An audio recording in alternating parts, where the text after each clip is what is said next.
Very good evening to my fellow Toastmasters and esteemed guests in the room. Starting off with the business session for today's meeting, we'll first have a couple of announcements from our Vice President Education, Toastmaster Pavani. Very good evening, everyone. So first is my VP update for the next week, that is 11th of November. MC role has been booked by Toastmaster Raja and Table Topic Master role has been booked by Toastmaster Shreya, and all the other roles are open. I request the members to contact me for the same. And the second update is that we will be having a linkers meeting with a reputed Toastmasters club on the 16th of November, that is Saturday, from 3 p.m. to 5:30 p.m. at Transcend Group of Institutions College, located at Elchinelli. So the club is Dhwani Toastmasters Club, and where our past club member DTM Amitabha is the president there now. And to intimate them the number of members attending the meeting, I will be putting up a poll today or tomorrow on the WhatsApp group. I request everyone to give your attendance, or like will you be attending the meeting or not on the same day, and I request everyone to take up the roles also for the same day. We will be letting you know on the WhatsApp what roles are available, and this is my update, and I request everyone to actively participate and attend the linkers meeting and build your network there as well. So with that, back to President. Thank you, Toastmaster Pavani. So an exciting linkers meeting coming up, so it's a good chance for all of you to witness amazing speakers from the other club as well. So moving on, this is more than an announcement, a request to all our members, and that is we send out a ballot during each meeting to vote for the best speaker, best role takers, etc. And the request is to just vote once in the ballot, so that we don't have multiple responses and it doesn't seem like the results have been diluted. So we trust you, we put all our faith in you, so just cast your vote once. There might be chances that you might do it twice, so kindly try and avoid that. So moving on is an award that Macon Communication Club had earned back in May and June of the previous Toastmasters year, and this award is called the Beat the Clock Award. So we were supposed to add 5 members in a span of 2 months, that was May and June 2024. And for that, we have received a ribbon directly from Toastmasters International.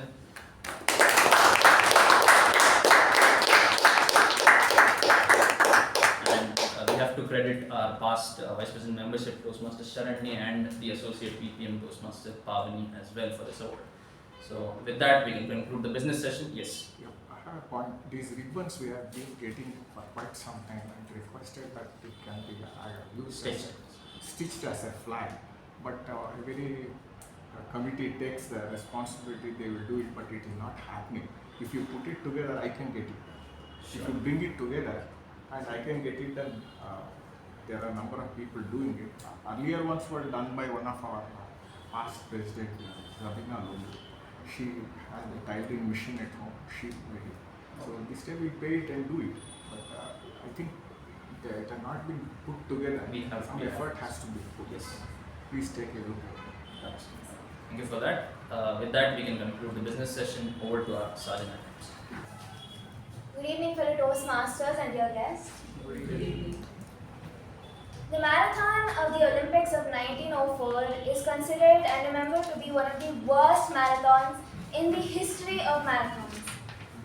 This marathon had a total of 32 participants, and it started and ended in the stadium, but the majority of the track was outside of the stadium on a dirt road, while officials in cars followed the participants around as they were participating. Now here is why this is remembered as the worst marathon in the history of marathons. The initial winner of this marathon completed this race in 3 hours and 13 minutes, but after it finished, it was discovered that he finished most of this race in a car, and he only finished the last few meters by walk. Obviously, he was disqualified. The actual winner of this race had to be taken over the finish line by his trainers because he was so fatigued. And after he won, it was discovered that his trainers had actually fed him a concoction of some type of stimulant, egg whites and brandy, and this concoction nearly killed him. Another very peculiar person in this race was a Cuban mailman who had zero training whatsoever in marathons, and he came to the marathon without any sort of gear, in pants, and he had to cut them in half to make shorts so that he could participate in the marathon.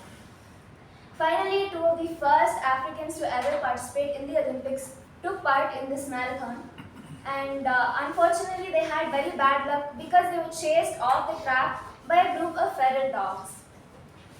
Now, you can see that this was a very bizarre event, and I think most of it can be accredited to the lack of organization and structure that the Olympics had while planning this event. And this event was so bad that the Olympics nearly removed it off of their event roster for all future Olympics. Now, I think through this event we can kind of understand how important organization and planning is, and how important it is to have a structure to maintain the dignity of an event, or an event as huge as a marathon, or the dignity of a club as quaint as ours.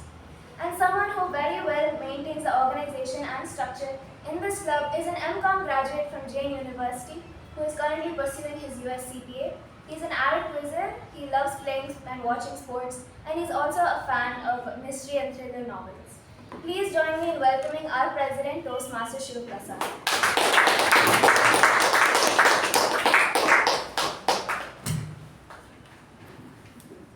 Thank you for that introduction, Toastmaster Shreya. Good evening, Toastmasters, once again. Starting off with today's meeting, let us address the people who've come here to witness what a Toastmasters meeting is like, and that is our guests for today's meeting. So I request our guests, whenever I call you out, please just stand up from wherever you are and tell us a little bit about yourself and how you've come to know about our club in Toastmasters. So we'll start with the first guest who's attending for the first time ever. Good evening, Toastmasters. Myself, Akshay. I was a member of Mekon Communications Club, and I missed attending Mekon meeting for past 1 month. So I wanted to come back and experience it again. So thank you.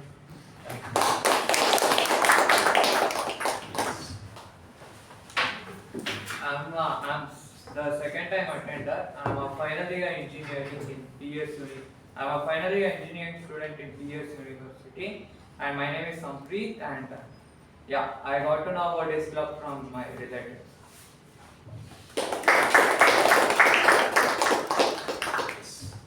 Good evening everyone, this is Divya here, and I'm here for the second time. Right now I'm training with the Jain monk, and I'm here because of my friend Shreya.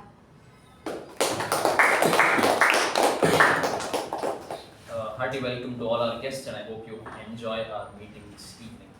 So moving on, let us have the minutes of the previous meeting read out. That is number 1288 by our Associate Secretary, Toastmaster Chetan.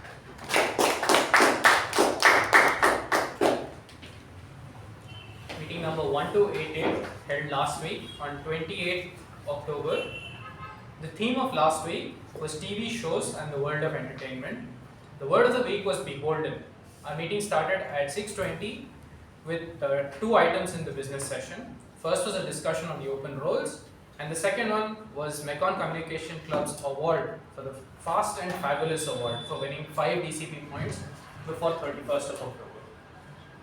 The Sergeant at Arms, I was the Sergeant at Arms. I opened the meeting last week and handed it over to Toastmaster Shivaprasad, our president. He spoke on the theme and then gave it over to the Master of Ceremonies, Toastmaster Apoorva. She spoke on the theme, introduced the role takers for the day, TAPG, the TAPG team, timer, Toastmaster Madhusudan, R-counter, Toastmaster Veerabhadrappa, PP Evaluator, Toastmaster Chetan, and Grammarian, Toastmaster GRJ. There were 3 prepared speeches last week. The first one was by Toastmaster Rachna, evaluated by Toastmaster Shreya. The second one was by Toastmaster Gavindra, evaluated by Toastmaster Saketh. And finally, guest Toastmaster Bindu, evaluated by Distinguished Toastmaster U Bhat. The table topic session was conducted by Distinguished Toastmaster Sushma Krishnan, and then we broke for we had a 10-minute break, after which the general evaluation was conducted by Toastmaster Prashant. The winners of last week were Best TAPG Role Taker, was timer Toastmaster Madhusudan and our counter Toastmaster Vijay. Best table topic speakers was distinguished Toastmaster K Prabhakara and Toastmaster Saketh. The best MTG role takers, we had Toastmaster Apoorva for her MC role and table topics master distinguished Toastmaster Sushma Krishnan. And finally, the best evaluators were Toastmaster Saketh and Toastmaster Shreya. And finally, the best speaker was Toastmaster Rachna. Thank you, and back to our president. Thank you, Toastmaster Chetan. And yes, there were a couple of minor errors in the mail that was sent for the minutes of the meeting, and Chetan has acknowledged them and will be sending a revised revised MOM. So other than that, are there any changes proposed to the minutes of the previous meetings? Can we have that? What was the error? I think I also noticed that. The evaluator was mentioned. It should have been DTMMU, but another name was mentioned. No. There is besides that, there is one more. Yes. That is VP was not present last week. Right? Oh yeah. Her name has come that during the business session she announced. So Okay. that has also to be corrected in the Yes. this thing, and a revised MOM has to be sent. So three changes then for the minutes of the previous meeting. With that, I think we can consider it as accepted if there are no other changes, and open meeting number 1218.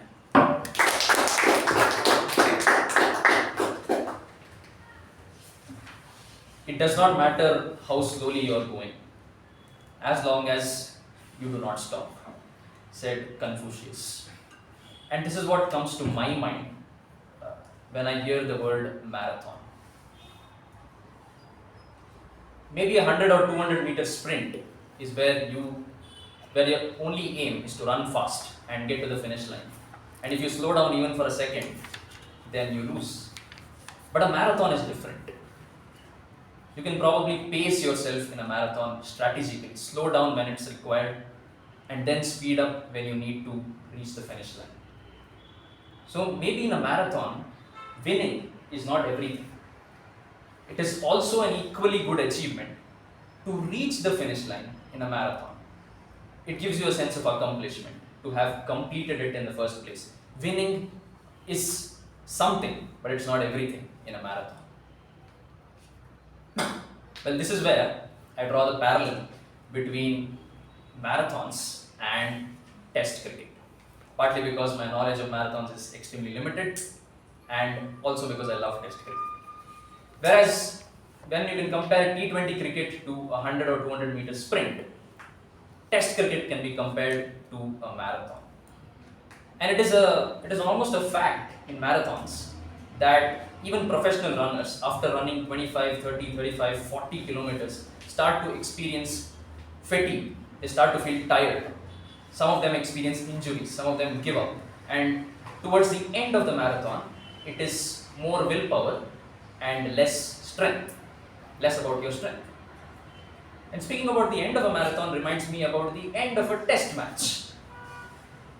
This was in the Border Gavaskar Trophy 2021-2022, India versus Australia, the third test match in Sydney. The test match was a very bitterly fought contest, and on day 5, India looked in a very good position to chase the mammoth total that Australia had set.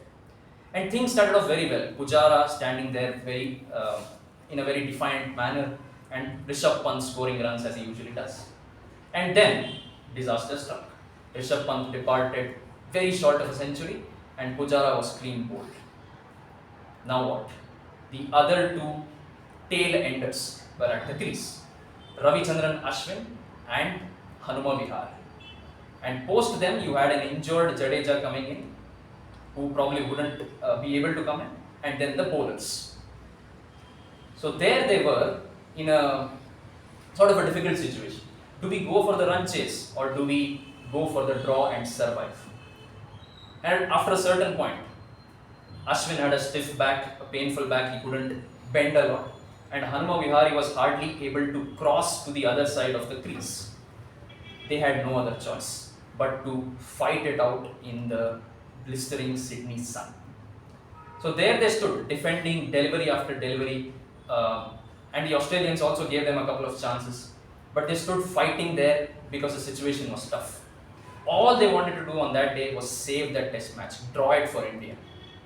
Because winning, again, is not everything in a test match. If you can draw it, it's an equally accomplished, it gives you an equally good sense of accomplishment. At one point, Hanuman Bihari had a score of 7 from 130 deliveries. So you can imagine the situation there. They fought it out on that day, exchanging their thigh pads, copying blows from the bowlers, getting hit time after time from those bouncers, but they stood there. How similar is that to a marathon? You're running a long marathon, at times it can start raining, at times you might have to brave the sun, at times your body might give up, but you still keep going because it's okay if you're not in the first place or even the 10th place. Finishing that marathon gives you a different sense of accomplishment. Going through and seeing it to the very end is what matters the most, more than winning that marathon. And how similar are marathons to life itself? All of us are running our own separate marathons, doing our own things. And at any given point of time, you stand on your track, you will see 1,000 people in front of you, you will see 1,000 people behind you. But mind you, they are running their own different marathons. And that shouldn't matter to you as much as finishing this track that you're on. Because that accomplishment, that happiness, that joy is yours and yours alone to experience. And coming to Toastmasters, your Toastmasters journey is also a marathon. I mean, it rarely happens. I mean, it has never happened in the case of Mekon Communication Club that somebody walked in, became a member, and next day he or she was the president. That too was a marathon of leadership. That person has been through the ups and downs, and therefore, by the time they reach the president's role, they value it so much. It feels like an accomplishment, and they work responsibly for the club. And speaking of the president, reminds me of our sergeant at arms. This person has been the biggest helping hand, I would say. He's been a blessing for our executive committee in the past 4 months, and I'm sure in many more months and years to come. And he is a BCom graduate from Transcend Group of Institutions, an aspiring chartered accountant, enjoys trekking, running marathons, and he's here to tell you what marathons are actually about, unlike my speech. And if I had to send someone to bat on day 5 of a test match to save Mekon Communication Club, he would be my number 1 choice. Please give it up for our debutant, our Master of Ceremonies for today, Toastmasters Saketh.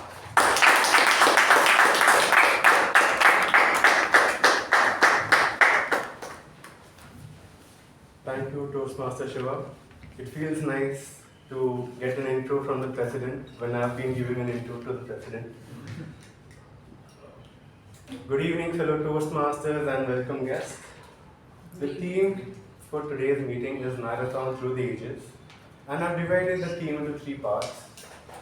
So the first part of the theme goes back to 490 BC when the Greeks were fighting against the Persians in the city of Marathon. And the outnumbered Athenians ended up winning an unexpected victory, marking the end of the first Persian invasion in Greece. After the battle was won, a soldier with full armor ran back to Athens as fast as he could to deliver the good news.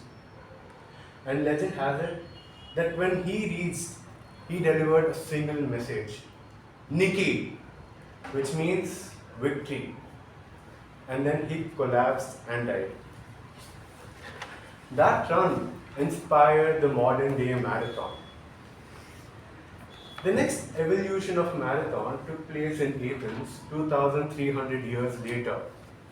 The last event of 1896 Olympics was a 24.85 mile run from the city of Marathon to Athens.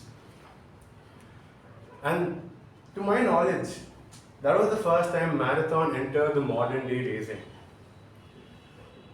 As we know today that a marathon is 26.2 miles or 42.185 kilometers or 195 kilometers. And the first modern marathon was 24.85 miles or 40 kilometers.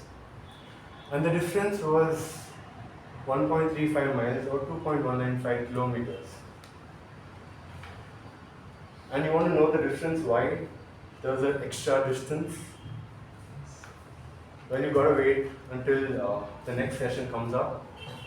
So, one man who showed resilience when he noticed that many young men needed help in building confidence to speak effectively in public. So he started Toastmasters in the year 1924 at YMCA, Santa Ana, California. And this gentleman's name is Ralph C. Smedley. Today, Toastmasters has over 280,000 members in 15,800 clubs in 149 countries.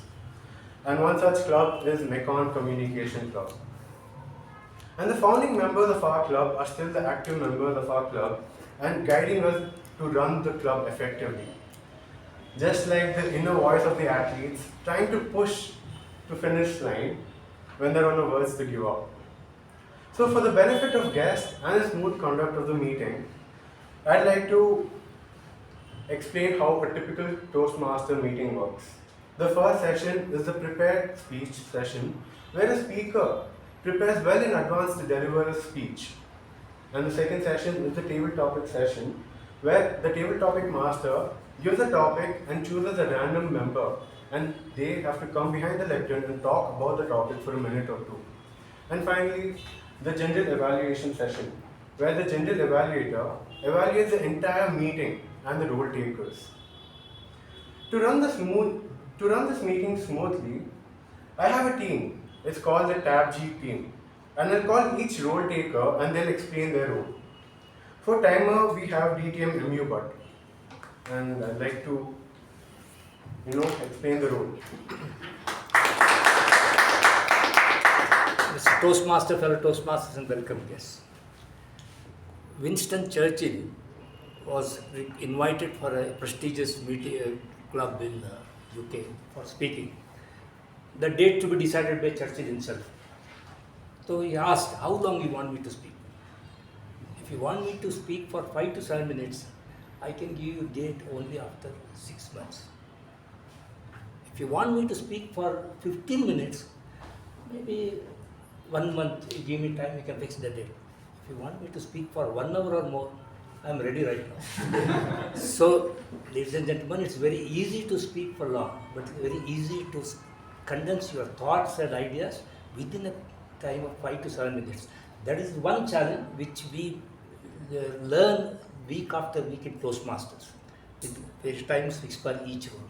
My role as a timer today is to keep track of all the times taken by the individual speakers and see that they are within the limits and present my report at the end of the meeting as the general evaluator calls. Back to you. So I have to explain, sorry. This is the first time I'm taking it. There are 3 sessions. There are 2 prepared speeches, 5 to 7 minutes.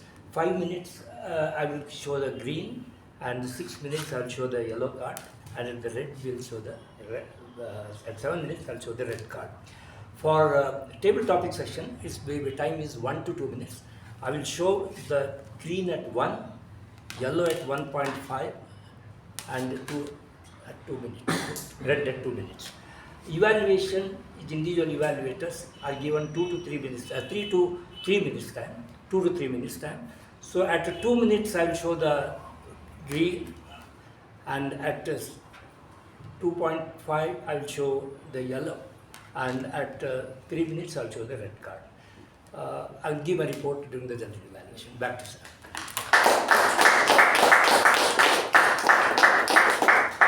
Also, there's a 30 seconds extra in case you cross the limit. So, in case a speaker exceeds the 30 seconds extra mark, they'll be ineligible to win the ribbon. So, moving to the R counter, we have Toastmaster Shreya. Good evening, everybody. My role as the R counter is to keep track of everybody's R's, pauses, repeated words, and crutch words. So please don't talk like you're in a 100-meter race, but go slow and think about what you're saying and then say. I'll give my report at the end of the meeting. Thank you, and back to this. For PP, we have Toastmaster Pavani. Once again, a very good evening, everyone. So I'll be prudent and And also make sure, okay, the three main things: enter and exit only during an applause, refrain from talking about sex, religion, and politics, and yeah, keep your phones on silent mode, and I'll be looking after these rules. So I'll be giving my report in the general evaluation. Back to you. Lastly, for Grammarian, we have Toastmaster Madhusudan. Good evening, fellow Toastmasters and guests. In my role as the Grammarian, it is my duty to make a list of all the good and prudent usages of the English language and the not so good and not so prudent usage as well.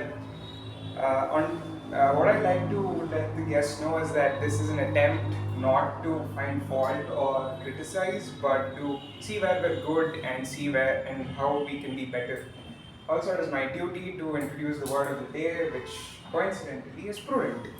So, meaning is wise, careful, and sensible usage. A prudent Toastmaster would choose a topic that is both interesting and relevant to the audience. So, I hope everyone uses the word like you're forthcoming and you're prudent in the usage. Thank you.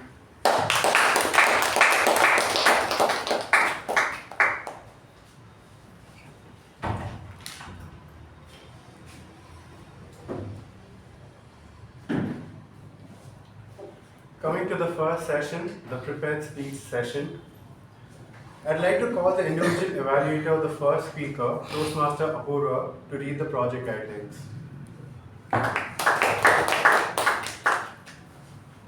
Writing the speech with purpose. Project purpose. The purpose of this project is for the member to learn or review basic methods of writing the speech with a defined purpose and to present a well-organized speech on any topic. Notes for the evaluator. The member completing this project is working to write the speech with purpose. The speech they create must be well written and clearly focused. Their goal is to meet their express purpose statement with a well executed speech. About this speech, the member will present a well organized, well delivered speech. The speech may be humorous, informational, or any style the member chooses. The speech content and style should work well together. The speech length is 5 to 7 minutes. On that note, all the best to my target speaker, Toastmasters.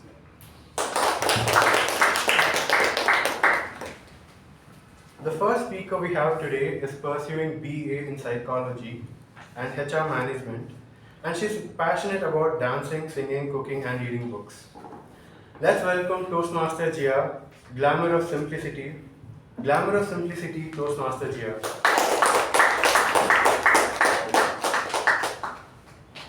How many of you get excited to see buy one get one deal? How many of you have gone to a store only to buy something but came out with 2 bags full of things you didn't even know you needed? Happens to the best of us, right? I once went to a supermarket to buy a packet of coffee, and 2 hours later I came out with 3 scented candles, a box of chocolate, and 4 packs of chips that were on buy one get one free deal. Of course, it would be a sin to miss such an offer. Master of Ceremonies, fellow Toastmasters, and esteemed guests. We live in a world where everything is trying to convince us that we need more. Departmental stores are designed to test our self-control. Ever notice a coffee iris conveniently placed next to a pastry section? You came for a coffee, right? But why live without a creamy eclair? Right? And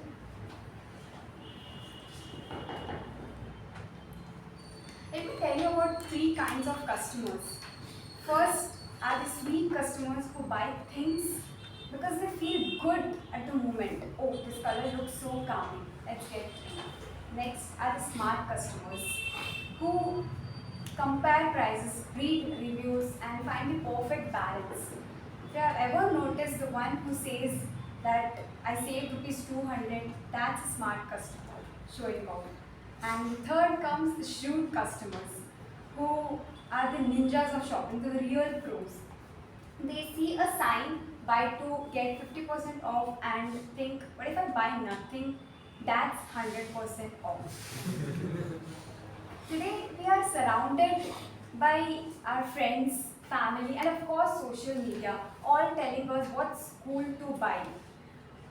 One look at Instagram and we need the latest phone, fancier outfits, or that trendy kitchen gadget we'll probably use once.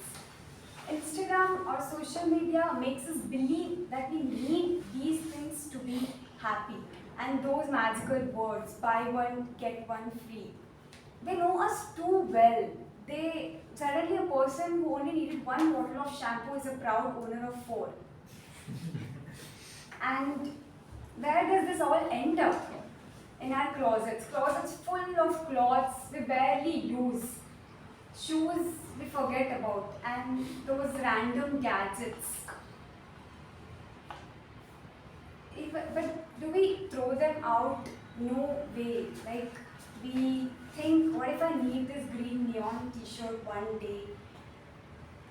Even if it's been gathering dust for years, we still keep it just in case, and that's how we stuff our closets with things we'll barely use.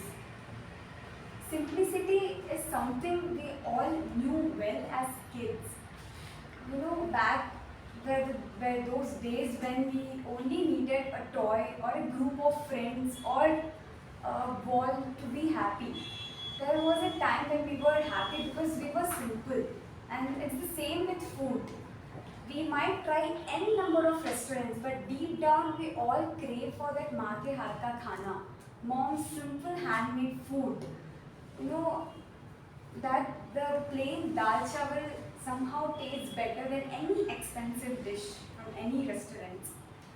Simplicity is freedom. Think of people like Steve Jobs, who wore the same black turtleneck every day. He wasn't lazy, he was prudent. And one of my favorite examples is Sudha Murthy. Despite all her fame, despite all her wealth, she still leads a simple life. She's often seen in plain cotton sarees. She enjoys simple meals. Her joy doesn't come from this material world. She sets an example that it can be simple as well as successful. Simplicity isn't about giving up everything fun. It's about knowing when enough is enough. It's about choosing things that brings value to your life and letting go of the rest. Our obsession with things doesn't make us happier, it makes us exhausted. Do you really need 6 streaming subscriptions, or are you just overwhelmed by the endless chores of shows for which you don't have time to watch? So the next time if you are tempted by a buy one get one free deal banner, then just think, do you really need that, or are you just adding it to your life's clutter? Because true glamour isn't in having more, it's in appreciating less. And who knows, by embracing simplicity, you might just find that everything you were chasing for was right in front of you. Thank you, and back to you.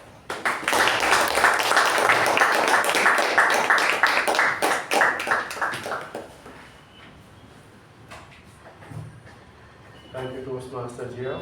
Wonderful speech. Now, moving on to the second speaker. I'd like to call the individual evaluator of the second speaker, Toastmaster Raja, to read the project items. Good evening, fellow Toastmasters and guests. The purpose of this project is for the member to deliver a speech with awareness of intentional and unintentional body language, as well as to learn, practice and refine how he uses non-verbal communication when delivering a speech. Notes for the evaluator: during the completion of this project, the member has spent time learning about and practicing his language, including gestures and other non-verbal communication. About the speech, the member will present a well-organized speech on any topic. Watch for the member's awareness of his intentional and unintentional movement and body language. The speech may be humorous, informational, or any style the member chooses. I'll be giving my report when called upon. Back to you.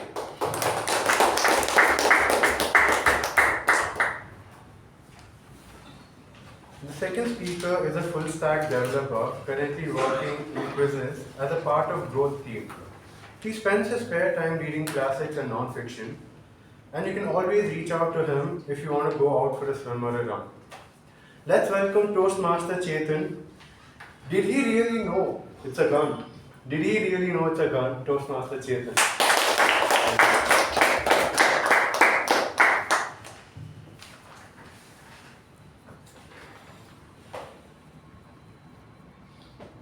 Is Mr. Reed a felon?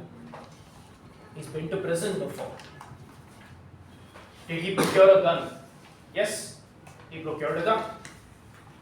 But did he know he procured a gun? Your Honor, ladies and gentlemen of the jury, that is for each of you to decide. Today, as Mr. Reed's lawyer, I would like to tell you about his disastrous journey called life. Mr. Reed was born with a mental disability which incapacitates his intelligence. As a psychologist testified earlier, he's a man in a 42-year-old body with the brains of a 10-year-old child. I repeat, he's a 42-year-old man with the brains of a 10-year-old child.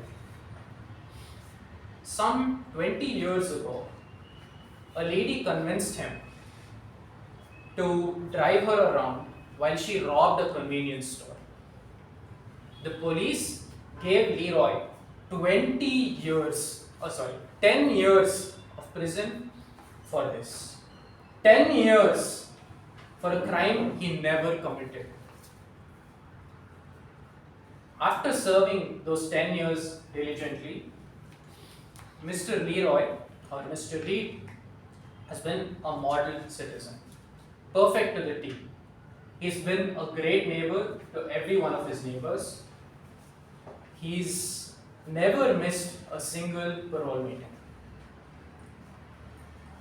Some 3 months ago, Mr. Reed was browsing through a magazine where he came across a pamphlet detailing the steps to become a private detective. The first step was to get fit. So Mr. Reed has been jogging 3 miles a day, every day. The second step was to procure a gun. So Mr. Reed walked into a sports depot and procured a gun, and then went to his house and locked it up. And that gun would have never been found had it not been for the most unfortunate incident. He walked to the courthouse hoping somebody would hire him to solve the case. And a cop pulled him up. Mr. Reed was trembling when he was asked for an identity card. He managed to find the gun receipt, the one that he got from the sports depot. The cop ran his name against a database of felons and found Mr. Reed's name matching and promptly put him in jail. Why? Because it's illegal for a felon to own a gun.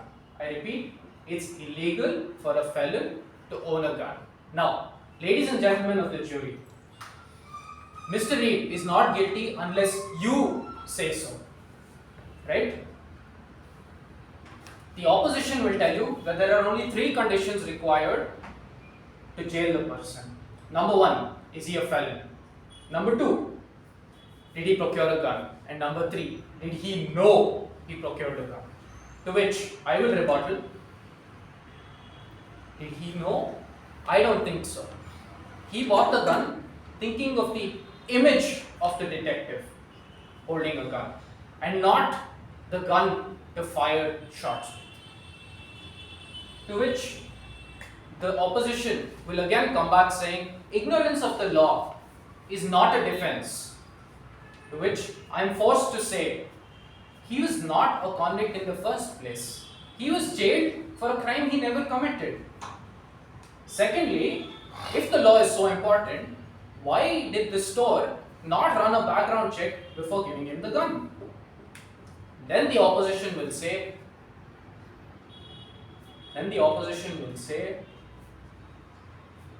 if we exempt Leroy this time, our society will become lawless. To which I am forced to quote a professor of mine. My students are scared to come to the classroom because the boys are getting mugged in the parking lots and the girls are getting raped. And here, our district attorney is busy jailing innocent men like Leroy. It's time we send the district attorney a message. A message asking him to focus on the real criminals. Not the kind of men who are not returning their library books. It's time we send a message. Your Honor, with your permission, I'd like to remind the jury one more time. Mr. Reed is not guilty unless you say so. Has he not suffered enough already? Thank you.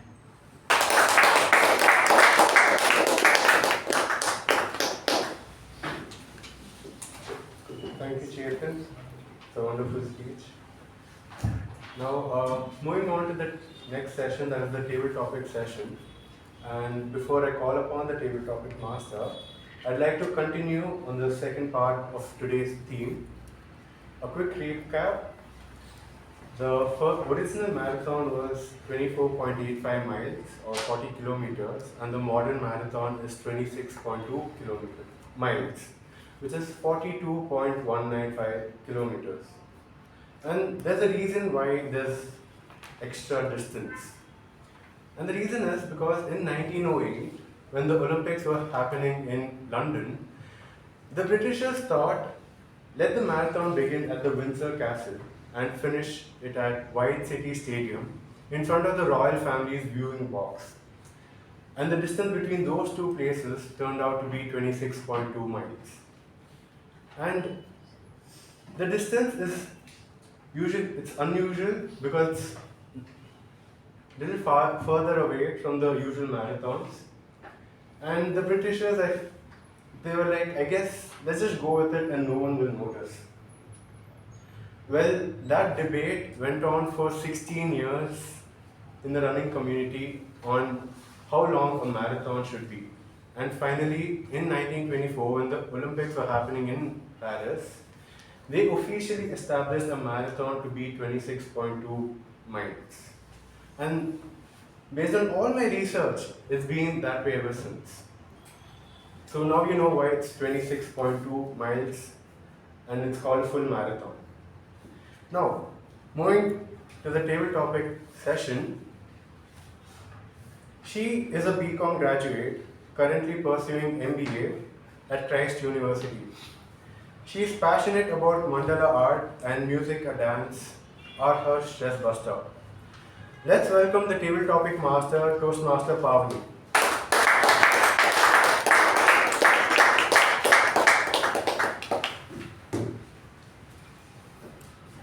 Toastmaster of the day, fellow Toastmasters and esteemed guests, once again a very good evening everyone. Welcome to the exciting world of table topics where spontaneity meets creativity.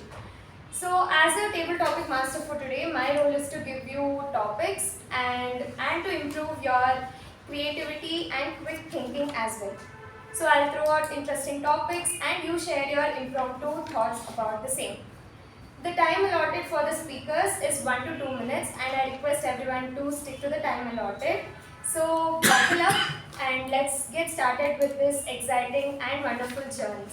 So the first topic that we have is the importance of lifelong learning. The importance of lifelong learning, and this topic goes to DTM U Bhat.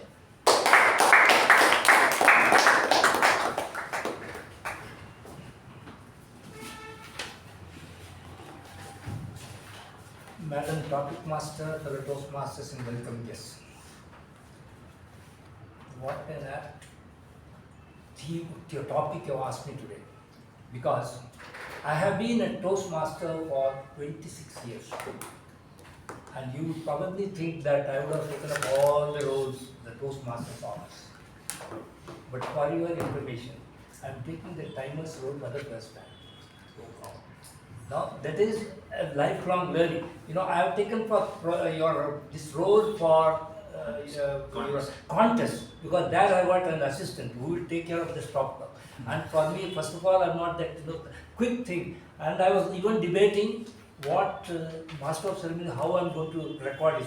Each time you take, I will stop, then again start. This is what a learning for me today, which after 26 years in Toastmasters, now I envy how Madhusudan or your Shreya or whoever is taking up these roles week after week and doing such a wonderful justice to it. So that's one thing, is not just an example from my own example today, that I am taking up a role for the first time in my life. So this is not just an example of Toastmaster, it applies to a general life. It is a life, the whole life is made up of a series of experiences, and the learning doesn't stop from birth to death. Each day is a new experience, each day we learn a new thing, we meet new people, we learn some new skills, everything. So it's a lifelong experience, and I would like to perhaps eternal learn. Wherever this possibility is there, I will try to learn. Just as I have learned today the role of a timer in Toastmasters for the first time in my life. But it's never too late. Maybe I will take few other roles also, which I have not attempted. But life learning is a lifelong experience. Do practice it through your life. Back to you.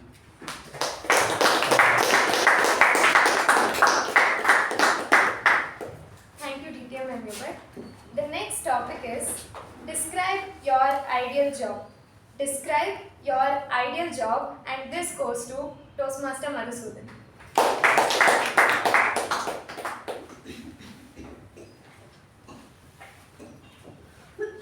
So I've already stood at this stage many times before, and I've already said once that my ideal job while growing up was whatever movie that I saw and whatever I liked. So I saw Jurassic Park, I wanted to be a paleontologist. I saw Indiana Jones, I wanted to be an archaeologist who would go find treasures, but then I thought, that adventure, it's too extreme. Right now, what I've rounded on to is an ideal job is traveling the world, being a vlogger. Because I see all these young people on YouTube and Instagram, and their job is just traveling the world, just showcasing places to people and recording things that they do and don't do. And it seems exhilarating, and as they say, you learn a lot just by traveling and by reading. Traveling as a job seems to be a good thing to do, and probably for me that would be an ideal job. One place that I would definitely want to go to is go to Tokyo, because I'm a big fan of anime and manga, so probably go there and record how the culture is, how the people are, and showcase that to Indians here. I think one good YouTuber that I do follow, his name is Dr. Bro. I don't know if any of you know, but he's doing a good job and he's showcasing the world to the Kannada masses here, and I think that is a good job to have, so that would be my ideal job. Thank you.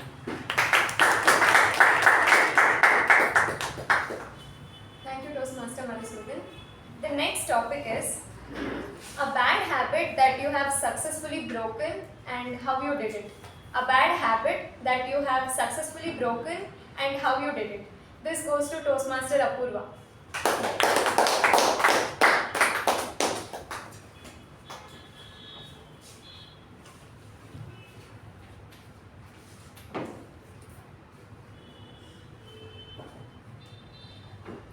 Good evening, fellow Toastmasters and dear guest. A bad habit that I have successfully broken, and how did I do it, right? So, I don't know if many people will agree on this, but drinking coffee and tea on a regular basis is actually bad. It affects your gut. It affects your metabolism rate. So, on a daily basis, you drinking coffee, I know especially we Indians are addicted to coffees and tea. As soon as we wake up, some people don't even brush their teeth, they have coffee or tea. And they have every hour, especially all the IT firm people who are working because of the stress, and because all the college students who are studying for their exams, and the CA students who were for their exams. So yeah, so all of them. So this is one thing. There was a point in my time, in my life as well. During my exams, especially during my boards and board exams, I was addicted to tea. It was a challenging task for me, but I don't know, with a lot of willpower, I had a strong mind, I finally overcame it. Then came the phase where I was again addicted to coffee in my life. After my son, after giving birth to my son, I was forced to have coffee. I didn't have that in my mind, but I was forced to have coffee because right after childbirth, we have very limited things that we can eat. So I was forced to have coffee daily, and that way I got addicted. And then came a time when, say a single day I don't have coffee, I used to get a headache. So it was very difficult to overcome this bit. Especially the coffee part was very, very difficult. I couldn't stand, because I think many people who have coffee regularly will agree that you have coffee every day in a week, then the 6th day if you don't have coffee, you will start getting a headache.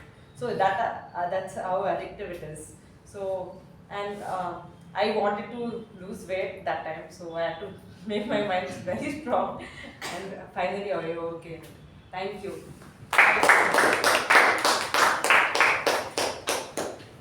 Just to add to her table topics, I think even having hot chocolate on a daily basis is addictive.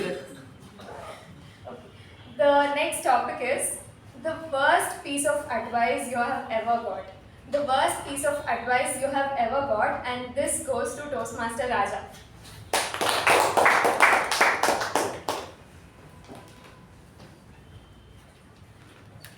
Thank you, table topic master, fellow Toastmasters. The worst piece of advice that I've got when it comes to public speaking is this: you need to practice in front of the mirror.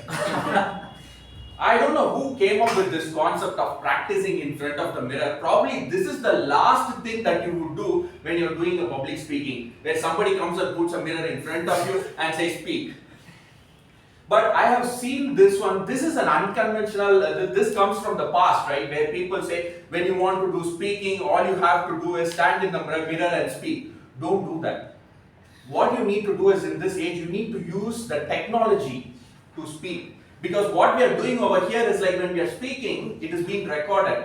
Then you can go and watch how you are speaking, and you can make the modifications based on that. So use technology to do that. And there are other many worst advices when it comes to public speaking that we have heard in the past, but when you're learning, you always adapt to the different changes that are happening.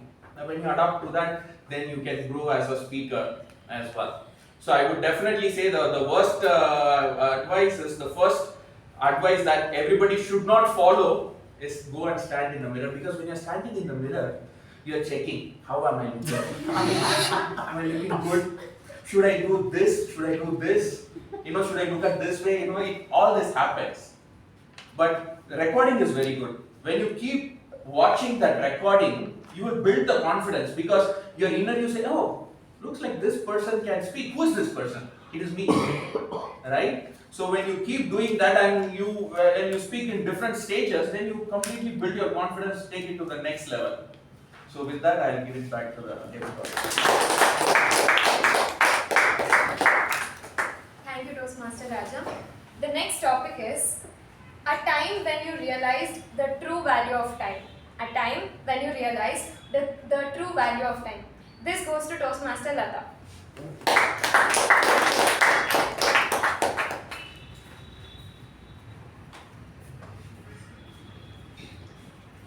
Good evening, fellow Toastmasters and esteemed guests.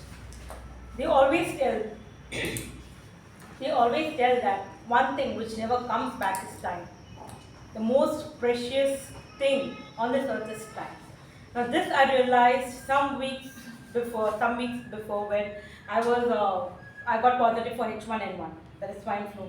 And then I realized that I have to go for quarantine for 1 week. And those 24 hours into 7 days was the time I realized how important your health is. How important it is for you to maintain your health. If I was healthy enough, I wouldn't have maybe gotten that serious what I was that moment. So it is important that you start realizing what is important for you at that particular time, and do not take your health not that seriously. Always keep your health on the first goal of your life, that I have to be healthy. Wealth can come, happiness can come, second and third. But if you don't have health, nothing is going to matter at the end of the day. And the second thing what I realized is, you always think that I have a lot of time with my family and friends. You don't know which can be your last second in the life. So always make use of that time, whatever you have with yourself. Utilize that 86,400 seconds what you have in a day. Utilize it maximum with whatever you feel like doing it. Because the time what has gone by will never come back. Thank you.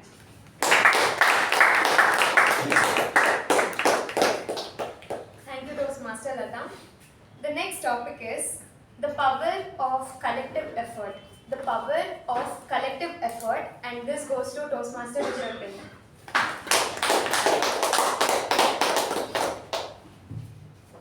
Thank you, Table Topic Master. Good evening, Toastmasters. Welcome, guests. Collective effort definitely is required. Why? Take an example of cricket. There is a specialization for everything. Maybe a specialist batsman, a bowler, and a wicket keeper. Each one has got a separate role to play. Thereby, they exhibit their capabilities and achieve their respective goals.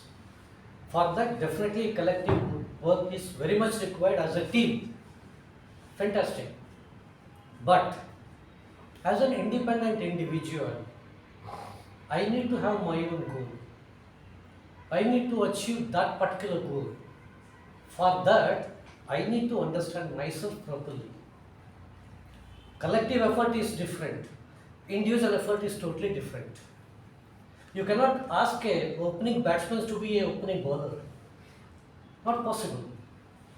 In the same way, I need to understand what is my goal and what is my route, the direction, and my thoughts in synchronization with that of my goal.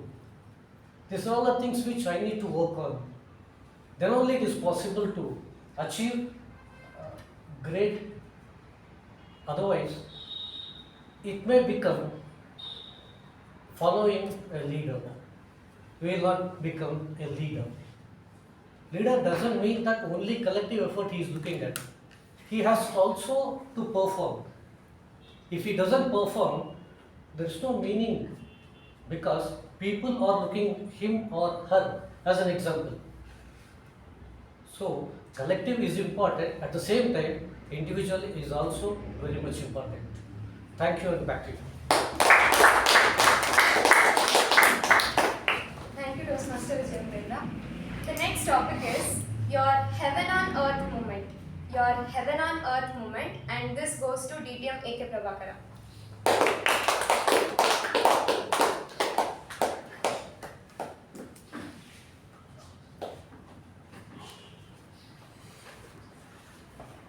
Madam Topic Master, fellow Toastmasters, and welcome. Yes. Heaven on earth moment I have experienced several times, but one that I came across was in 1993 when I visited US. I was sitting just across Lake Tahoe. It is unusually beautiful, like serene, and the kind of experience you feel is the kind that some of the people describe Manas Sarovar. That kind of a feel. I have never come across that feeling. Very few people were there. It was snowing, and what I read on a plaque was that up to 100 feet, if you put a black and white disc, you can see through that. That was the unpolluted river. It was something a surreal kind of experience. And this time when I went abroad, I told my son, take your mother to Lake Tahoe. We went there, too many people. It was not the same experience. Perhaps the time of the year was different. Then my son said, okay, let's drive to another place called Mount Crater mountain, Crater Lake. We went there, and there it was unusually beautiful in the sense the whole lake was blue. Blue because it was all surrounded by volcano. It was Crater Lake because maybe it's almost 7 million years ago, the top of a volcano blew up, and that became a crater, and the water seeped in because of the snow. Today it's beautiful, absolutely. If Lake Tahoe you can see 100 feet, in Crater Lake it is 170 feet clear water. And there is no seepage, except for seepage there is no outgoing of water. It is extraordinarily beautiful. You can just be there, wonder how nature really makes life out of this. No fish, no fishing, you are not even allowed to boat. But you just enjoy the way it has been designed. You will wonder why we try to spoil the nature instead of enjoying. That makes you think on those lines. Over to Madam Toastmaster.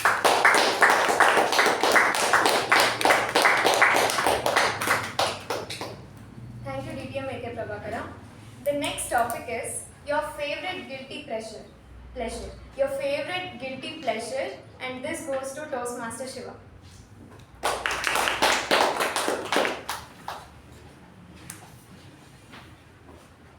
Thank you, Tabletop Master, for this topic.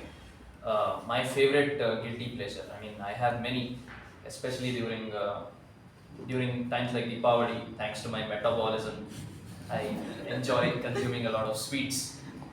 But I'd say my favorite guilty pleasure is probably online gaming with my friends.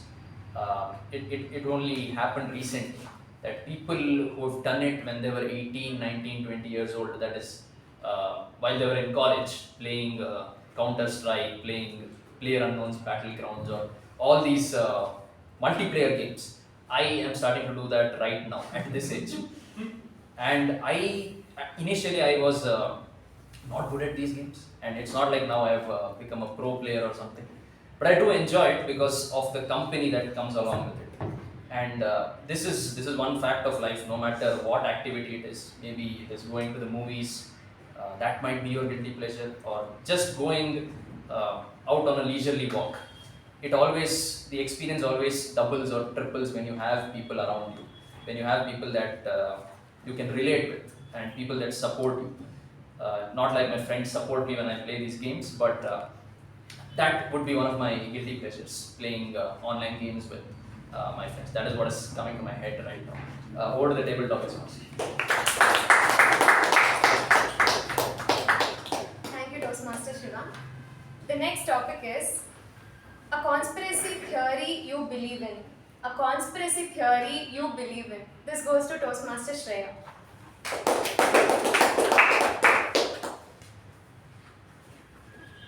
Good evening, everyone.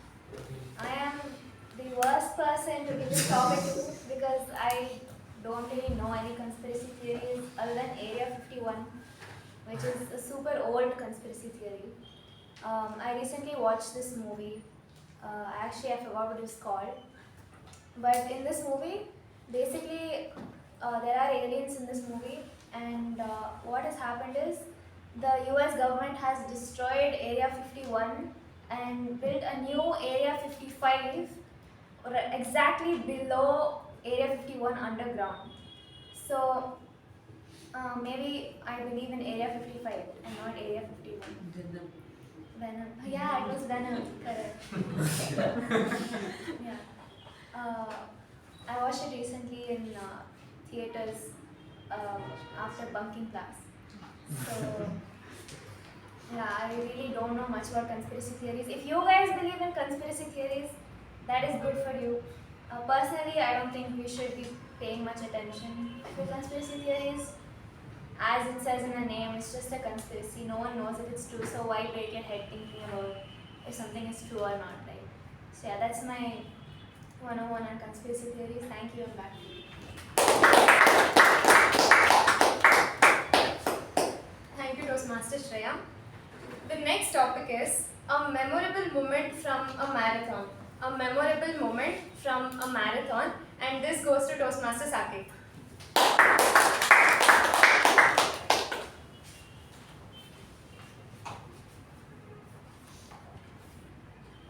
the year beginning, I registered for a 7.5 kilometer trail run with my friends. And to be honest, I didn't know what trail run was. Until I registered for it, and until I was in the place, and until I got to know where, like how to run and the layout and everything. But one thing I knew that I had to practice, so I used to go every morning to Lal Bagh, struggle myself to finish 4.5 kilometers around the park, and wonder how am I going to finish 7.5 kilometers when I can't finish one full round in Lal Bagh. And my friends, on the other hand, they didn't practice at all. And somehow they were more fit than me. And on the day of the marathon, I was a little skeptical whether I could finish or not. And my friends, like a genius, they're like, let's stay behind everyone so that we have a clear path. And for everyone who don't know what happens in marathon, it's better to stay in front at the beginning of the line, because when you're at the end, you have to push yourself, move ahead of the crowd, and then by the time you be in lead, you would have already finished the race. Because when you cross the middleman, it takes a lot of effort. Whereas when you're in the starting, you can just sprint and go. And when I started that, I struggled myself to just cross 10 people ahead of me. And somehow I had to push myself.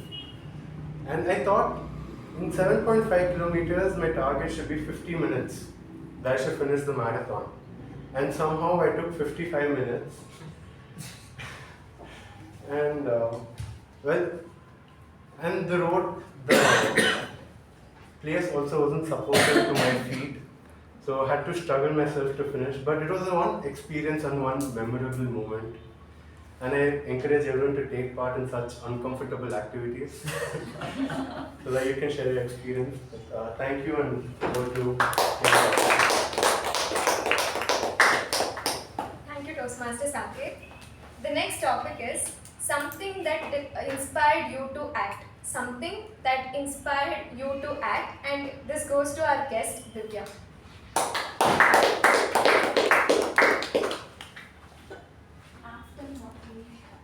Something that inspired you to act in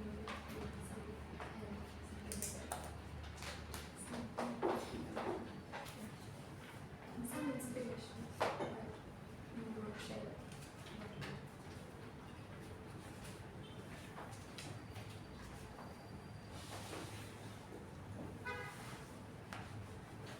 From the moment I came here, good evening everyone. From the moment I came here, I just entered and I sat over here.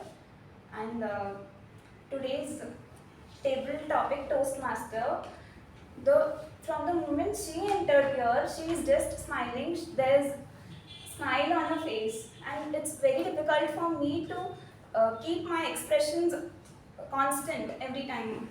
And that's what I learned from her, and it inspired me to continue this.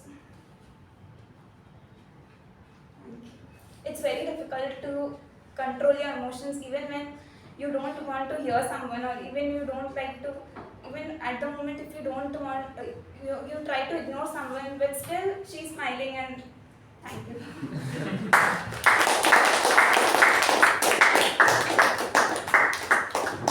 Thank you. The next topic is for the other guest. So your topic is your thoughts on future of television. Your thoughts on future of television. Yeah.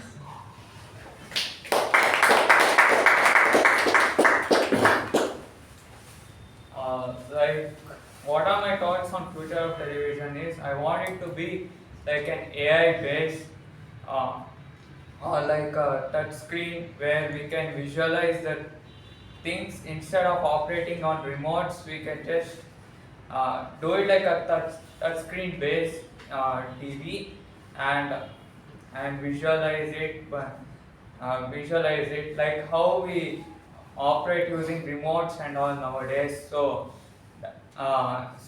in the AI base, it should be like automatically operated, and we can just do it based on like a smart TV or a touch screen base. So like that I wanted to be in the future vision of the television. Of course now it's coming up, of course now they are of course now since artificial intelligence have come, they are making it like they are making it some sort of smart versions of the smart versions now. They are improvising it by using artificial intelligence and of course many cloud computing systems and etc. using the electronic devices. So probably I would like to see a smart TV instead of the remote operated one in the future. So.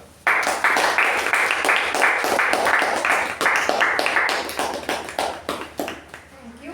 The last topic is when you felt the true power of knowledge.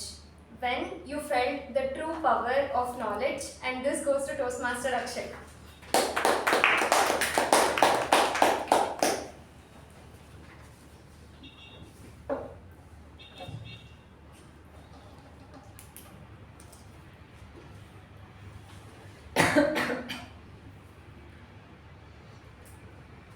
Good evening, fellow Toastmasters. When did I feel the true power of knowledge?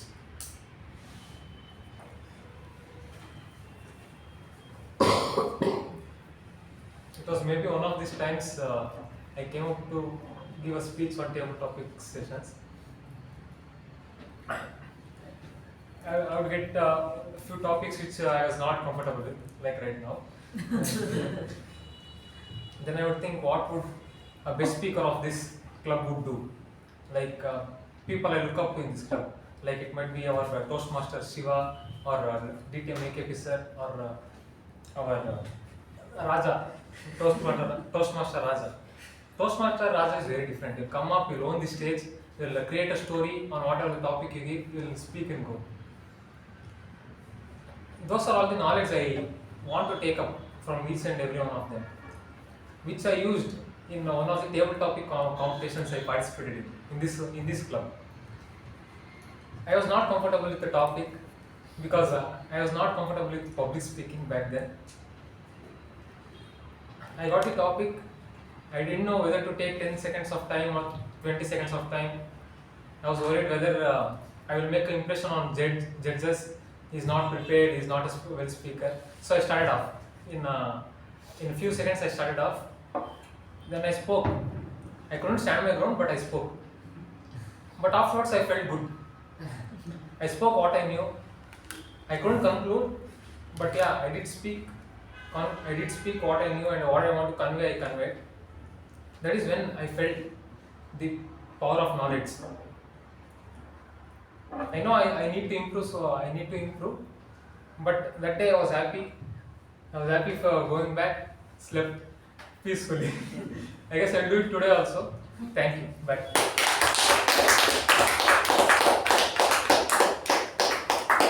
Thank you, Toastmaster Akshay.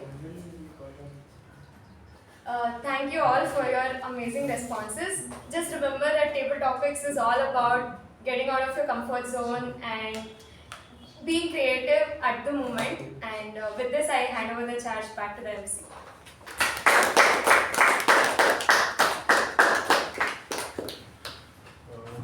Before we move into the third session, the general evaluation, we'll take a 10-minute break. See you in 10 minutes. Welcome back, fellow Toastmasters and guests. I hope the snacks, tea, and a little bit of networking have refreshed everyone. Yes. We move to the third and final session of the meeting, the general evaluation. And before I call the general evaluator, I'd like to talk about the third part of today's theme. Post-pandemic, everyone realized the importance of fitness, and every year, close to 5 to 10 lakh new people participate in marathons every year globally. And over the years, marathon has diversified itself. from ultra marathons ranging from 50 to 100 kilometers to trail marathons running on natural terrain around the mountain, and to relay marathons where the entire marathon is divided into segments and it is a collaborative effort, and many more. So, this is the history of the marathon through the ages, from where it originated from the war between the Persians and the ancient Greeks to what we have of different types of marathon. Now, I'd like to call the general evaluator. He is a graduate in electrical engineering and was a general manager at Mecon. He was a coordinator for HR development and knowledge management system. He was the third president of our club and mentored many Toastmasters over the years, conducted workshops and education sessions in various Toastmasters clubs from time to time. Let's welcome the general evaluator, DTM K Prabhakara.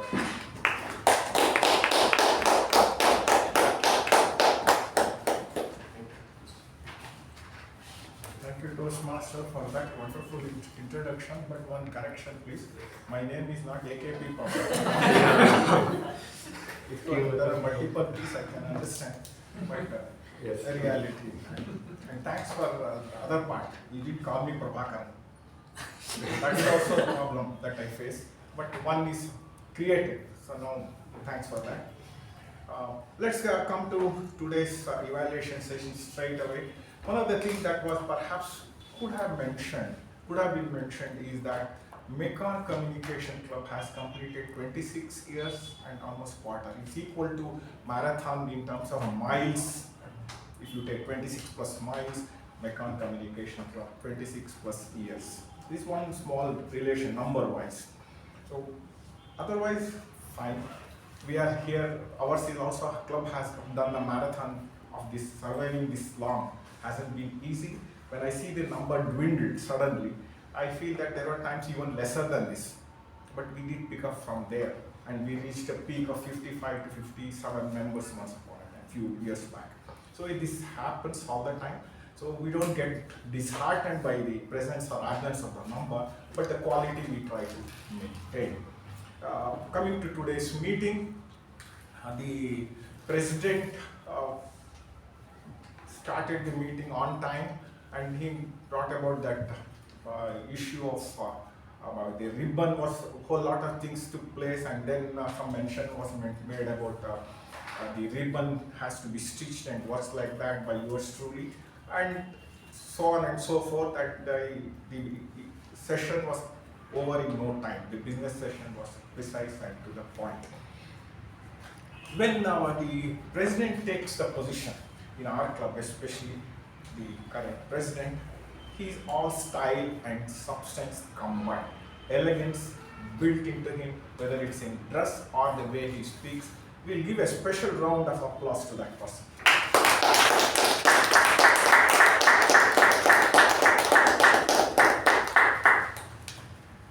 Sergeant at Arms, Shreya, Toastmaster Shreya, she has a certain style and a way of, very endearing way of starting the meeting. She talked in a humorous way about marathon, how the history of marathon.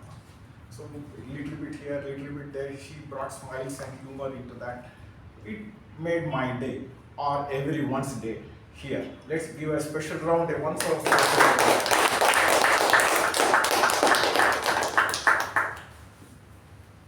Now I request everyone to please fill up the ballot that you have received on your mobile for best speaker and best table topic speaker. And I request that I would like to mention what President mentioned today. Please submit only one response for each member present here. Though the instruction may come there saying that you may submit one more response, please don't respond. Only one response per person, per member, I mean. Now we move on to the evaluation session. First of the speaker, Toastmaster Jia, and her speech was evaluated by Toastmaster Apoorva. Toastmaster Apoorva, please.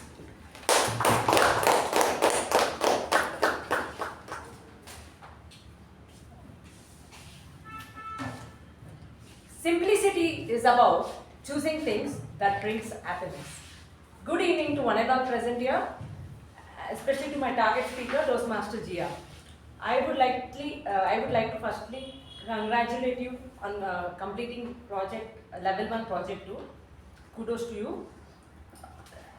As you came on stage with the introduction, you started with a question. How many of you go shopping with buy one get one? It was very almost like an attention grabbing. You were successful in grabbing the attention of the audience. I like the way you used live examples of Steve Jobs and Sudha Murthy, where you said Steve Jobs always wears black, not because he's lazy but prudent, and also gave an example of Sudha Murthy. The project was speech with purpose.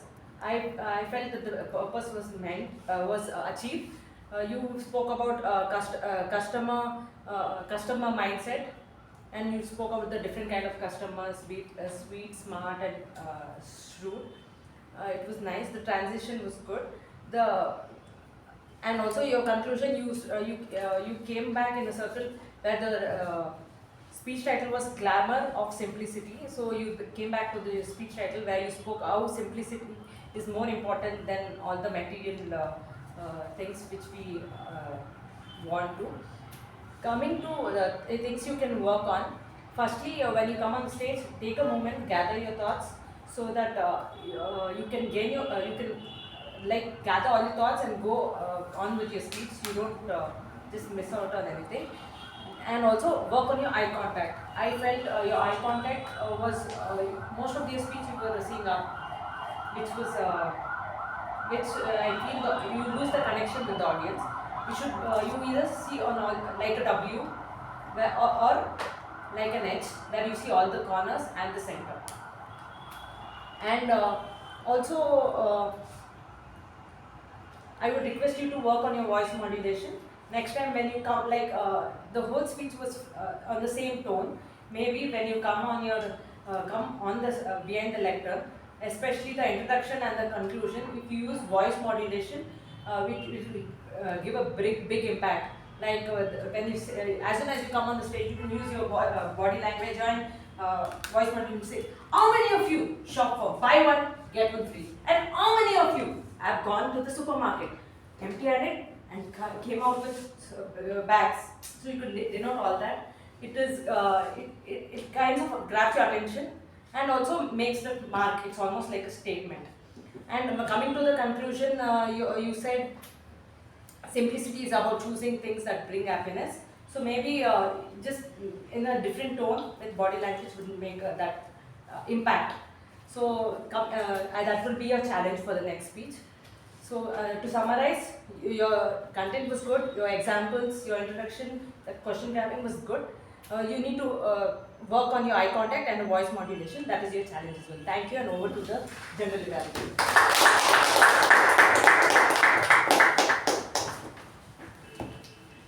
Thank you, Madam Evaluator. Your evaluator was positive, upbeat, and pointed a way forward. Especially when you said that how if you buy one take one, you gave the voice how to bring out. The essence of what she was trying to convey through that is that if you incorporate dialogues into the situation, your body language will come automatically. That's what she was trying to convey. And on the whole, the speech was excellent. In the evaluation, let's give both the speaker and the evaluation a good round of applause. The next speech was by Toastmaster Chetan and evaluator Toastmaster Shivaprasad.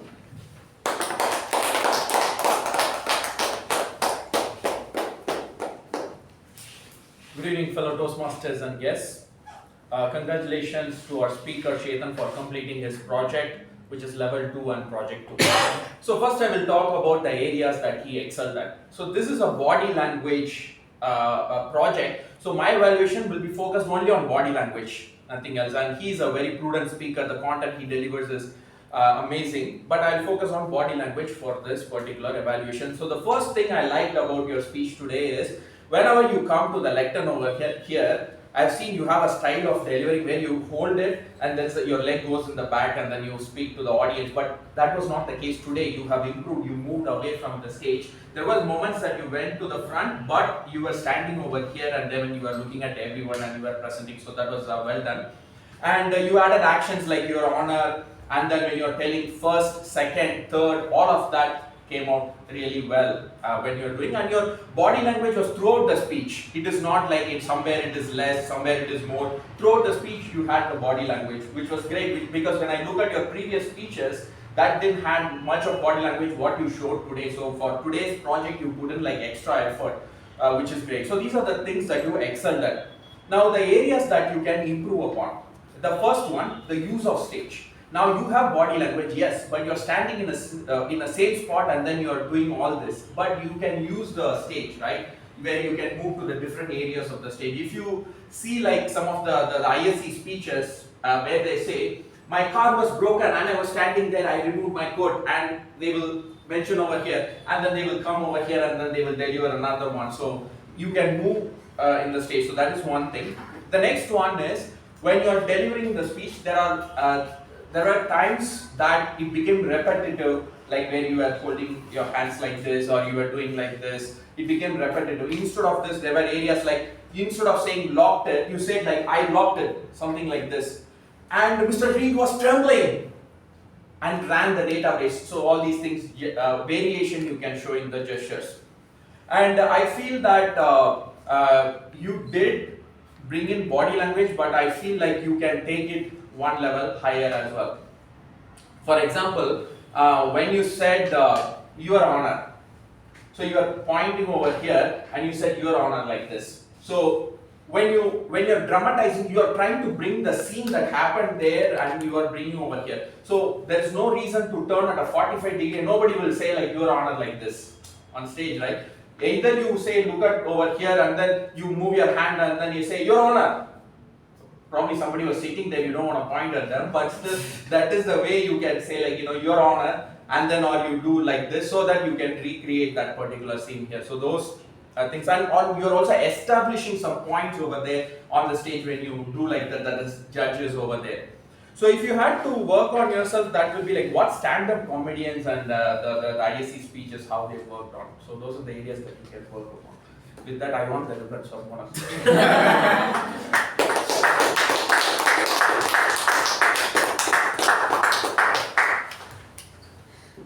That was a bit of heavy evaluation, more so on body language, because he's built big and he has a good body.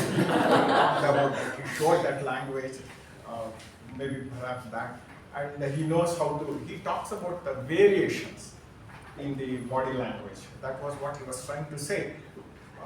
The point is how to derive that is that kind of body language, and he's talked about stage and movement and things like that.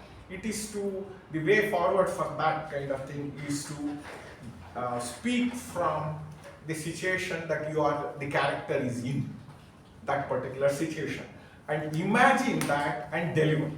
So the judge, your honor, judge is always in the front. For example, if you imagine a court scene and trying to deliver that, that's what he was trying to say in this thing. Imagination is the one that should drive the dialogues, and thereby you get body language, vocal variety, and then all the words, eye contact as well. So it's a matter of practice. The more you do, the better you become in this kind of thing. You cannot really say that he has pointed a way forward, what is the strength and weakness, and it was an excellent speech.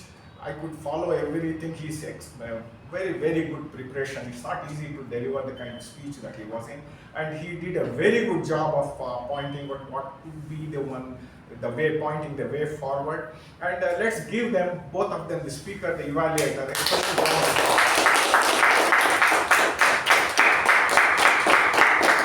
One thing I want to point out here, the evaluators, when they read out the specification of the speech, they should use the opportunity as if they are news readers. It's an opportunity to really read out aloud so that others understand. So his voice came through clearly, and confidently. Just to say that you can also practice, it is just to point out that the opportunity should be used to learn how, for example, a newsreader does the job, matter of factly, and loud enough for others to understand. You don't have to hurry through. The way he paused and really one could follow. It is not that we could not follow yours, but you can improve upon it. This is just I wanted to make a general observation. Let's move to, then we moved on to table topics conducted by Toastmaster and VP Pavani, Toastmaster Pavani. It was a very kind of topic that she posed was very general in nature, and it was not something that she wanted to learn. She wanted to draw out the best from the speakers, and that seems to have been the goal, and she made it a point to ensure that that aspect is driven home, because most of the topics were neutral, in the sense that she didn't position in such a way that people could take one position, advantage or disadvantage. It's something like the importance of lifelong learning. It is neutral. She didn't say that already she has given a hint in terms of importance. Lifelong learning, if she had told, it would have been even concise, and it would have put trouble, made the speaker think. But she gave some hint, but most of the time it is neutral, and she did a very good job of that. Let's give her a very good round of applause.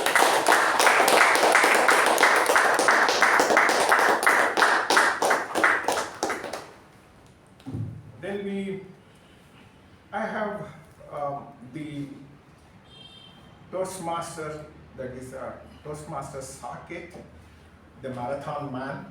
The marathon man, he spoke on marathon through the ages in different stages. Initial stage, then in between introducing table topic, and now before the general evaluation.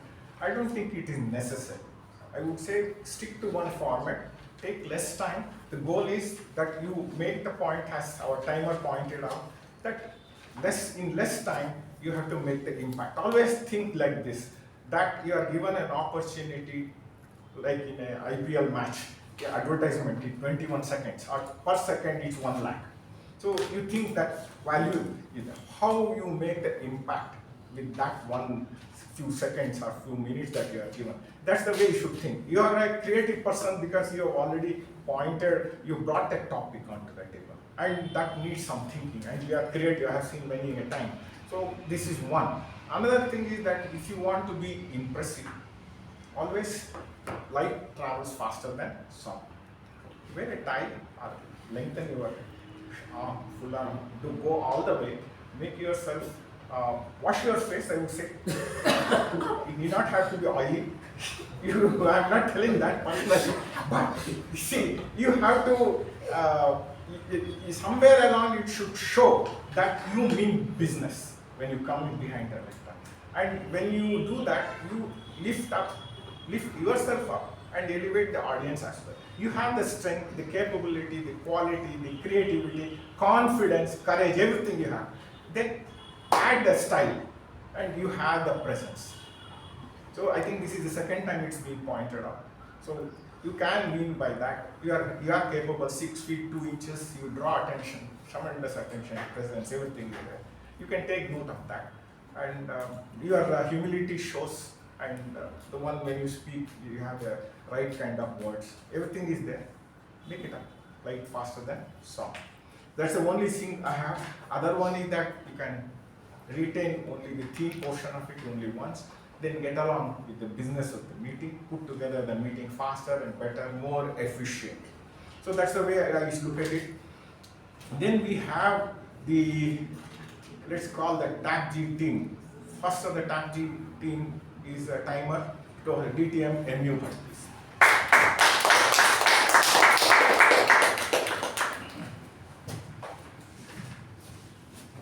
Mr. General Evaluator for the Toastmasters in Welcome. A challenging job I took today of a timer.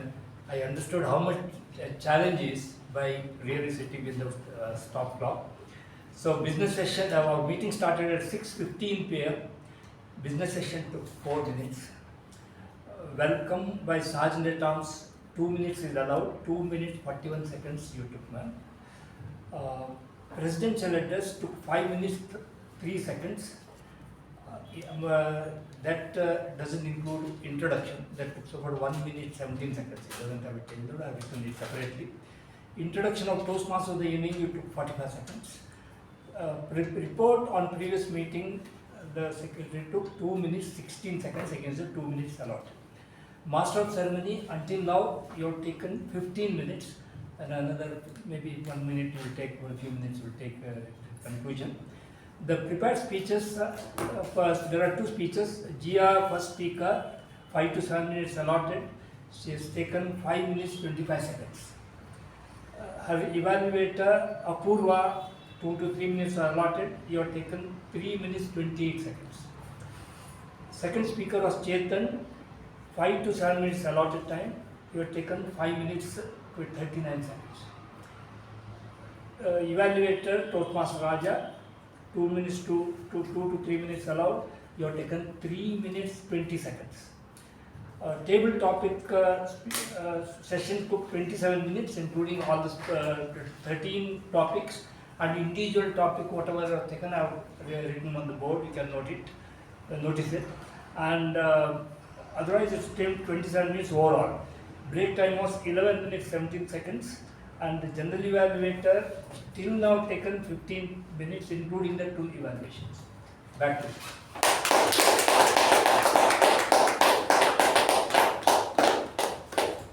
Next, our counter, Toastmaster Shreya.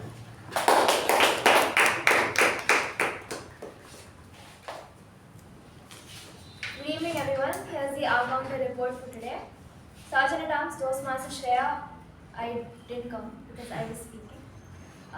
President Toastmaster Shiva, 2 hours. Toastmaster of the day, Toastmaster Saketh. Repeated word is and. Timer DTM MU but flawless. Counter Toastmaster Shreya. Again, I'm not sure. Grammarian Toastmaster Madhu flawless. PP evaluated Toastmaster Pavani, 4 hours and 1 pause. Speaker 1, Toastmaster Gia had 2 pauses. Evaluator of that speech, Toastmaster Apoorva had 2 hours. Speaker 2, Toastmaster Chetan had 2 pauses and 1 hour. Evaluator of that speech, Toastmaster Raja was flawless.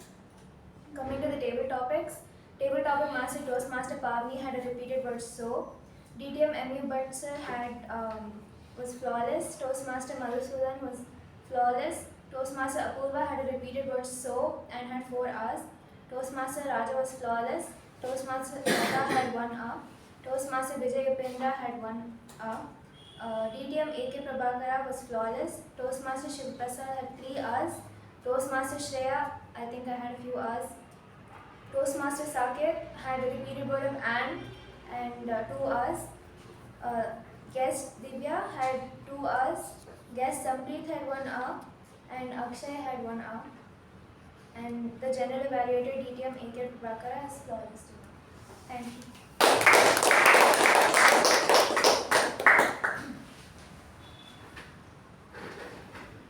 Then have PP evaluator, Toastmaster Pavani. Once again, a very good evening, everyone. No one spoke about sex, religion, or politics. There was one walk-in while the member was speaking behind the lectern, that is the guest, so we can ignore that. And there was no phone rings or anything like that. That's it from mine. Back to you, General.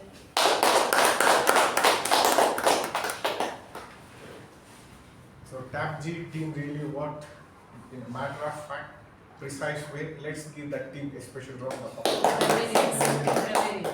Oh, Grammarian. Yes, still left.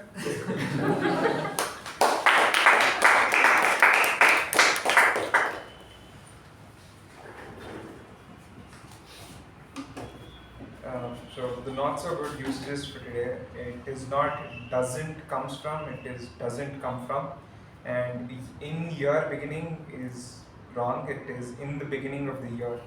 The good usages: blistering, incapacitates, perfect to the T, trembling, mugged, and pristine. Word of the day: the Toastmasters who used them were Toastmaster Pavani used it once, Toastmaster Madhumi, I used it thrice. Toastmaster Jia used it once. Toastmaster Apoorva used it once. And Toastmaster Raja used it once. And I hope I'm not missing it. That's it. If you see in the Grammarian, the word of the week, prudent, was used number of times. The point I want to make is that if you really bring in a word that is commonly in use and the people, the members try to use it, and if you bring in some exotic, high-sounding, jaw-breaking words, it will not be used. So that is the moral of the situation, that particular one word, prudent. So next time it can be of that nature. Then it would be prudent to point out another issue here. If you see the timing of the prepared speeches is 5 to 7 minute speech, it is just 5 minutes plus. So I would say that all the members, for example, should use the time allotted to the maximum. And you really want to be spending time here, use it to the limit. And the way to do it is that when you really write a speech, count the number of words. And you will get an idea of, say, typically we can deliver 100, 120 words per minute.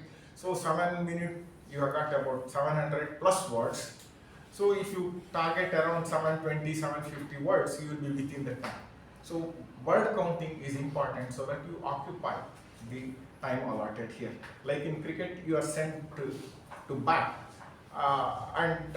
In a test match, for example, if you occupy as much time as possible, perhaps you will get some kind of a loose ball, loose deliveries, a lot of thinking in this case, by which you can push the match towards either, as our president said, draw, or perhaps win. And that's what happened in the last this test series when India went down whitewashed 3-0. If they had learned how to stick to the time at the crease, maybe it would have been better. That's besides the point. The point I was trying to make is make use of the time allotted. And we have covered everything, and the meeting was of high quality and typical of a Mekong Communication Club meeting. And everything fell in place on time, and perhaps we are just reaching the end point, and it's because 27 minutes was taken in table topic and 7 minutes is the exceeding one. And that is something that we should be aware of. Even the session by session should be within that limit. So just watch for that. And on that note, I hand over the control back to Toastmaster of the day, Saketh.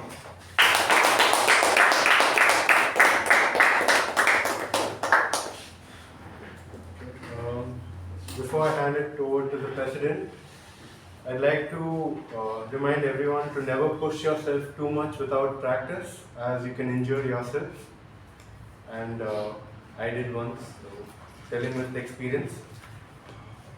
I hope everyone casted their votes, and if not, let's just cast them right away. I hope everyone's done. Okay. Now I'd like to call the president, Toastmaster Shiva.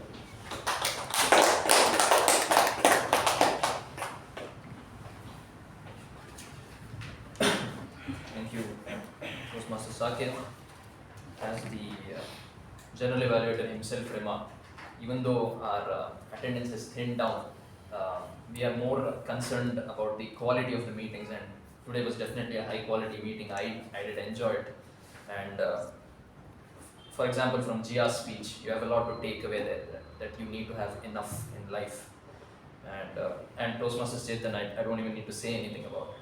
So I've received 10 responses. We have 13 people in the room. 3 more responses.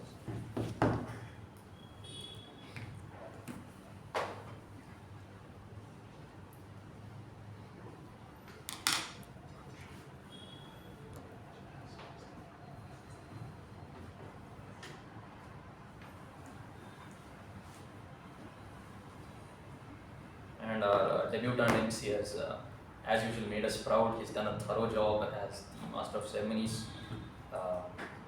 And a completely tight table topic session that could accommodate 13 speakers there from Toastmaster Pavani. And of course, the master himself, the general evaluator, had to work there.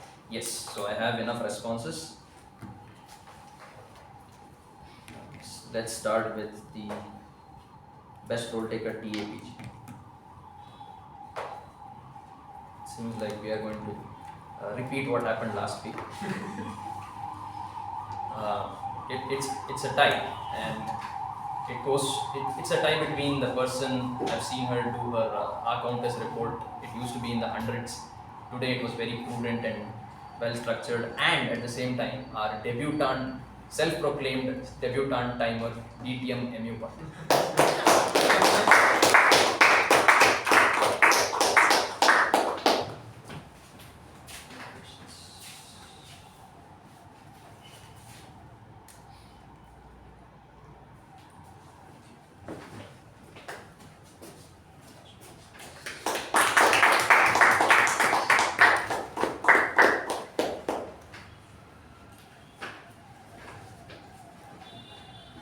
Best role taker MTG.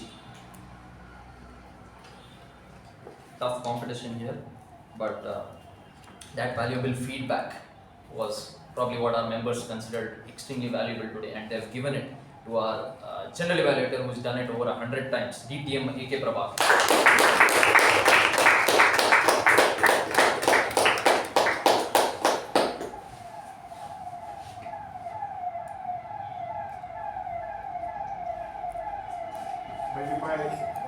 This is 130th time I have done in 26 years. And I keep a record. Why I mentioned that is I keep a record of whatever I do. And if I just have a table topic speech that goes well or doesn't go well, both I record it, few lines. So that my mind gets encouraged. That's idea is to make you people know that you have to encourage your own. That's the point. And if you learn.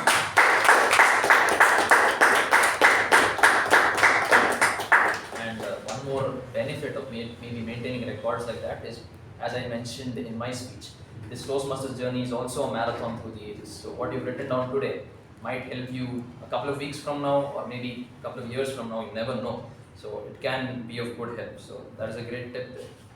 Moving on to the best table topic speaker for today. Okay, yes, today we have a unanimous winner that members have picked. Goes to Toastmaster Raja.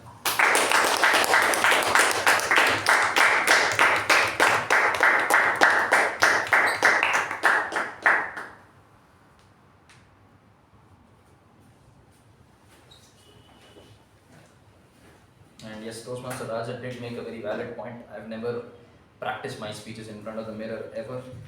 So that was a wonderful response. Can I add one point? Yes, yes, So, yes. More of learning. Yeah. See, the earlier, before the technology came, the CTM we had earlier competent Toastmaster, that was the minimum level, starting level. At that time, there was no Google. Everything had manual we had. In that, there was mentioned how to practice and practicing in front of the mirror. There was no camera, video camera like this. Today, technology is available. And if you have read somewhere or somebody has told like this, I don't think in pathways I have come across about a mirror. But it is somebody must have told you like that. So mirror thing is really some advice from old timers like us. Because I know both the things, I am making it a point. Yes. Okay. Moving on to the best evaluator for today's meeting.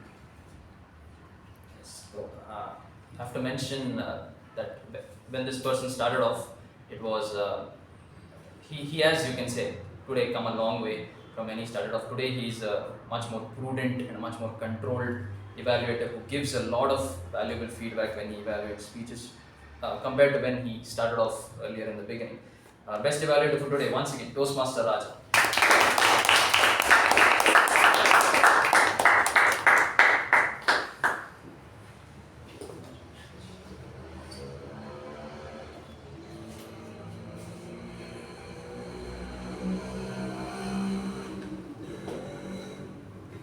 And finally, the best speaker for today. Close contest, 2 quality speeches. But this is what I wrote in the chat to him, and this is what I'll say when I give him the award as well. I don't know whether that person he referred to in his speech knew it was a gun, but what I do know is that he's a gun of a speaker. Goes to Toastmaster Chill.